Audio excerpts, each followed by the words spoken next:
What is going on, guys? This is All Gaming with my review of Naruto chapter 693. And this chapter, I'm not gonna lie, this right here was a pretty good freaking setup chapter. Now, obviously, we all know that like Naruto and Sasuke, they will definitely fight. And this chapter right here, it was the perfect setup for like their final battle. And so the chapter itself, it starts off with Naruto. He is now asking Sasuke, to release the tail beast because obviously, they just got their freedom. But now Sasuke was saying that like Naruto definitely didn't understand because obviously because what Sasuke plans to do, he like right now Naruto definitely has to die because obviously like Sasuke he put using the tail beast and like killing them as well, and that right there is pretty shocking. So Sasuke pretty much want to kill the tail beast and all the leaders, like the Kage as well, and I'm pretty sure that he will also kill those men. They're like kind of older, but they're like so heavily guarded. We have seen them talking a few times in the series as well. I'm pretty sure Sasuke will like probably kill them too, if he like finds out about them. But right now, because Naruto, has all the chakra, of the tail beast, like I'm not saying that like Naruto has all of it, but he does have some. Sasuke put like killing him as well, and so right now Sasuke was saying that according to the sage, that the tail beast, the tail beast power, it is not even required, to free everybody out of the infinite Tsukuyomi. But I'm thinking that isn't it kind of the opposite, because doesn't Sasuke need Naruto? Doesn't Sasuke, need Naruto power to seal? Because I'm pretty sure that when Kurama, when he asked the sage about them lending him his power, he said that right there would be unnecessary. But obviously, the tail beast, they do have that power though, and that really is the thing. But I do wonder, how will Sasuke even go about that? Because I will say like Sasuke definitely has a lot of power right now, but it doesn't mean like he knows everything and like all these different ways to use it. But obviously, Naruto, like he was telling Sasuke that he obviously wouldn't let him get away with it, and that right there is the truth, because Naruto would like definitely stop him, and Sasuke was like that he will have to start with Naruto after all. So I do wonder if that right there wasn't the case. When exactly was Sasuke planning on killing Naruto? Because that right there, would be something that if he actually went to kill like the Kages first, and then came back to Naruto. But now we see that like Sasuke, he actually doesn't want to fight here, but the place where he does want to fight, Naruto should know it. And right now we have Kakashi. He was trying to stop Sasuke, but we see now that his body, is so weak and exhausted, from that Sharingan extraction, that obviously, right now Kakashi can't do much less even talk. And we see now that like Sakura, she was like staring at Sasuke, and she actually breaks down and starts crying.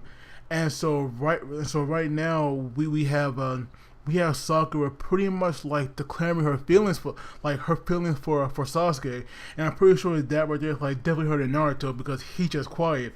But we see now that like even though she's saying all these words, like trying to get into Sasuke's heart no matter what, it definitely does not work. And we see now that like Sasuke calls her annoying, and we see that like he impales her body, and that panel right there, literally got me on the edge of my seat because I thought this was real, because it happened out of nowhere. But then we see now that like Naruto called him out, and we see that when Sakura falls to the ground, Naruto told Sasuke that he was going too far because he used Genjutsu. But if that was real, like if that were real right there, then I do wonder how many fans would have been happy about that, and how many would have been sad. Because to me, I just would have been shocked, to be honest with you. Now I don't hate Sakura, like most people. She has been a lot more useful, recently, especially in the manga. So that right there, I will give her credit for. But if Sasuke would have killed her, then that right there would have been, like so freaking insane. And so right now we have Kakashi, telling Sasuke that Sakura had never stopped, wanting to save him, nor stop loving him either. But we see now that like Sasuke, he pretty much had lost like all faith and love because about his past. And so right now, his past here, it is definitely, like coming back to haunt him, and his past also, like shaped him into the person that he is today. But right now, after he said that, like Sasuke just leaves, and obviously, Kakashi definitely knows what like Sasuke was talking about. And so right now, Naruto, he actually brings up that promise, about what we made to Sakura about bringing him back. And so now we see that, like, but now that I see that, like, Naruto, he definitely had the resolve for this. And we see now that, like, he leaves, and when they're both going, to the place where they fight, we see now that, like, the Hagoromo, he's still there, even though he just said that, like, he didn't have much time left. He was there for, like, all of this. And so obviously, like Hagoromo here, he's also bringing up like his own mistakes about when he had two sons, and in the end, he had left all he left all behind to the younger son, even though he loved both of them, and respecting them, like equally. But because he had left everything to the youngest son, that right there made the oldest, despise him and his brother. And so pretty much, like Sasuke, all the love that like Sasuke could have ever had, it would transform into nothing but hate. And Madara, what was the same as well. But right now, Hagoromo, he does believe, in Naruto, because we see now that, like, he was saying that the past does not exist to remind us that the future cannot be changed. That the past exists.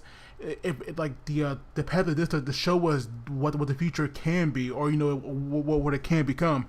And so right now, the reason why Hagoromo has so much trust in Naruto is because, like, Naruto is the only person that was able to get rid of Kuruma's hatred and loneliness and make that into love, and that right there really is a remarkable thing. And so I definitely feel that Hagoromo is making a good choice into leaving it, leaving it to Naruto, because it made perfect sense. But once again, they're at the valley of the end, and we have Sasuke standing on Madara's head, and we have Naruto standing on Hashirama's head. And so right now, this one here for the final battle, it is definitely going to be so freaking awesome. And so right now, we have Naruto kind of get back to their fight, about we feel like weaker and not really as strong as he is now. But we see that, like, once again, Naruto here, he's thinking about becoming Hokage. He was saying that, like, he would not give Hokage to Sasuke. And so he also brings up Itachi's words about how a person does not become Hokage and then later recognize by everyone, but if the person that is recognized by everyone, that person right there will become Hokage. And obviously we have seen now how everybody, they definitely recognize Naruto, so he's obviously the best choice when it comes to become Hokage. But we see now that, like, Sasuke, apparently when he says Hokage, he means something different, and I cannot wait to see what that is. But the chapter itself, like I said, it was just so freaking good for a setup chapter. I'm actually going to give it a 9 out of 10. But of course, I'd love to hear your guys' thoughts on this. And as always, please not forget to like, video, subscribe, because it really helps me out. And you guys take it easy. And I will see you all next time.